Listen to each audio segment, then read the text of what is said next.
This drawing demo is 10 minutes of real-time drawing. I'm using a 0.2mm fine liner pen, and we're drawing a bit of a glimpse really of Windsor Castle in England. I thought it was a good challenge for a 10-minute quick gestural drawing, quick daily drawing exercise, both as a demo and as something for you hopefully to have a go drawing yourself, because to capture this in 10 minutes, we really are just talking about a capture. There's a fair bit of detail and a fair bit of observation that's needed just to align all the parts and to work out what effects we're trying to create with various parts of this scene, which, because of all that brain work, doesn't leave quite as much for ink on the paperwork. But what we think is often even more important and more challenging than putting marks on the paper. If we don't know where we're going to put marks and why we're going to put them and how those marks are going to look, then we're really going to be floundering and shouldn't have the end of our pen anywhere near the paper till we've worked those things out in our mind. Over time, they become quite intuitive. But particularly when we're learning to draw, they can be quite conscious thought processes and having to work out or even practice on a scrap of paper.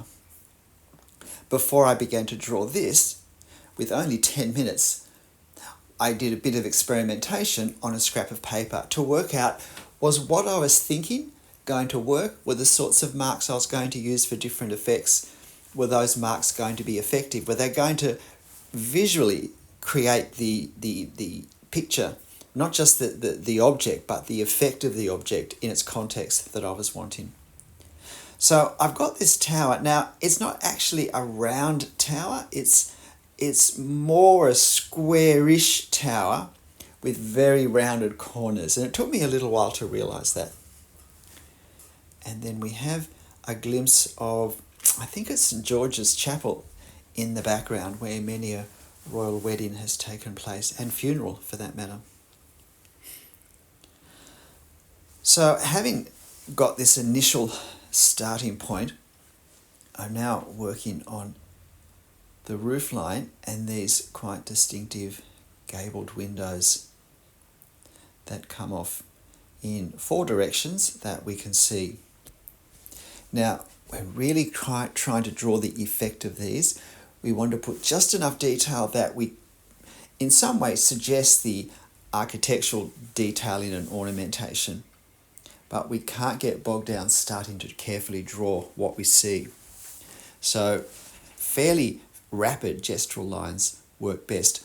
Often we create the effect of what we're seeing by actually drawing in the shadows rather than the objects. It really is a case of working out what is there in this visually that I can exploit with my ink and my marks to create an effect. What elements am I seeing, regardless of what they are or how they're formed, that I can create in some way? Thinking of creating marks rather than drawing lines, I think, is a great opening up of a much more helpful way of thinking, where we're not trying to outline a shape or an object, but we're going way beyond that, and we're always seeing the object in its context, whether it's close or far, whether it's important for the scene or not so important. And all of these things also influence our decisions for how we're going to create it. Now, just doing these castellations along here, I'm trying to create a reasonably heavy line along here because we're going to do all those details that sit behind the wall. Firstly, there are some chimneys, some quite beautiful brick chimneys of various designs that I think from memory sit on top of some Elizabethan era houses. And then past that, some distance away, we have St George's Chapel. So here come those chimneys now. I want to suggest that they're not just squares, that there is some interesting design work for them. But again, I can't afford to get bogged down too much in drawing chimneys, or we will not finish in our 10 minutes. And now we have these windows here. Again, I have to be very gestural.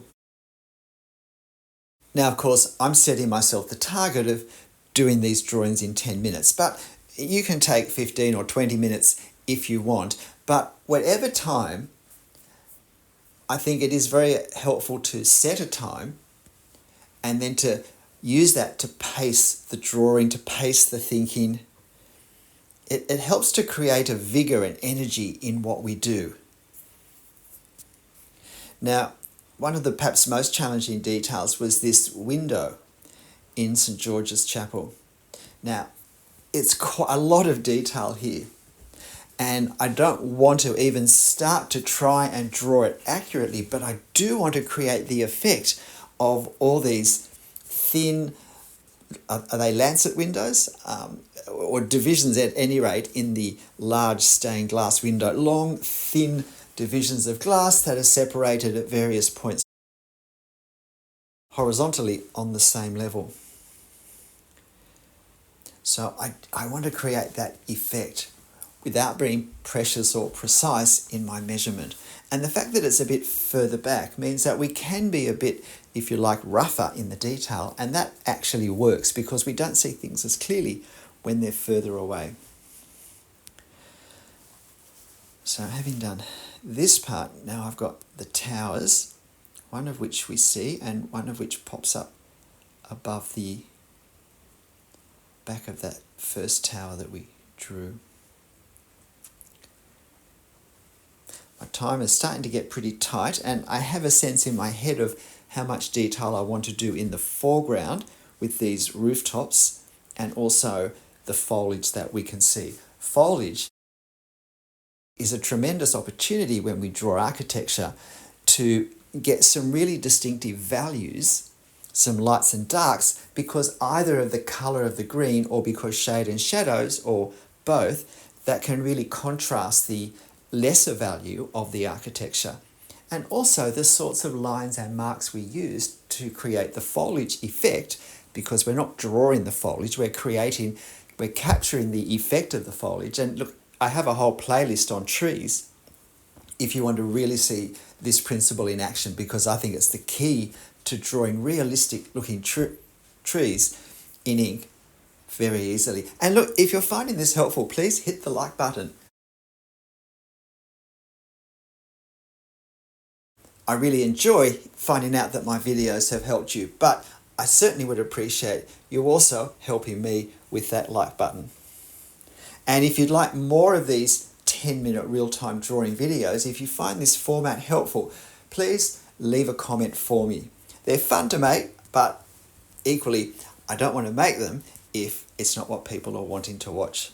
So you've seen me do a very rough rendition of these trees now in the upper left corner, as well as the good value, as well as the difference in lines and marks, the variety it adds to our scene overall. It also helps to push forward to define the silhouette of the tower, which ironically, although we're drawing something next to the tower with a lot more lines, it actually makes the tower more of the main subject because it pushes it forward and helps to frame it, particularly when combined with the value effect of all of those thin strips of glass in the window on the other side. So now, incredibly gestural and very quick with these rooftops in front. I never intended to draw the detail of whatever's happening sort of to the centre left with the houses and the household architecture. So I really just wanted to have the rooftops and the trees. But I'm running out of time to be able to put the line work into the trees. I certainly wanted to capture the far detail of the tops of a tower or something in the far distance, possibly it's even the far end of St. George's Chapel or something similar. And so a very particularly light touch with my lines and the detail for those furthest architectural parts. And now I think it's important to give a sense of the stonework, and yet from this distance the stonework is very small, but it is a castle, and And so I want a sense of that surface texture. So these are the marks I decided to use to try and capture the sense of the stonework. Really important that the size of the stones that we suggest are in scale to what we're looking at in our reference or in front of us. We don't want to make the stones look larger or smaller than the relative size that they have in our reference. Because if we do, it affects how we then perceive the size, and it may compete or contradict other visual cues that we have as to the size. So something to be careful about, particularly when we first start to suggest stones. The very first marks we make are important because they set the pace for what we're going to do over the whole scene. And so now, just in a bit of an 11th minute, I'm afraid, I'm doing a couple of lines just to increase the density of these trees further down and create a little bit of value, in a sense, to just anchor the lower part of the drawing. G'day, I'm Stephen Travers. Look, I hope that this was interesting. You can see I've left in all the gaps. If I've edited out the odd repeated word, I've left in the gaps so that you can see the actual time and the process completely. I haven't edited out any of the drawing time. I hope you have a go doing this. And if you do, don't copy my drawing, but watch my drawing, hear my thoughts, and then have a go using the reference yourself. That will help you develop the creative thinking and translation work and decisions that you'll need then to draw your own drawings. But look, however you draw them, and whatever you draw and whatever time you draw them in, make sure you have fun. I'll see you in the next video. Bye.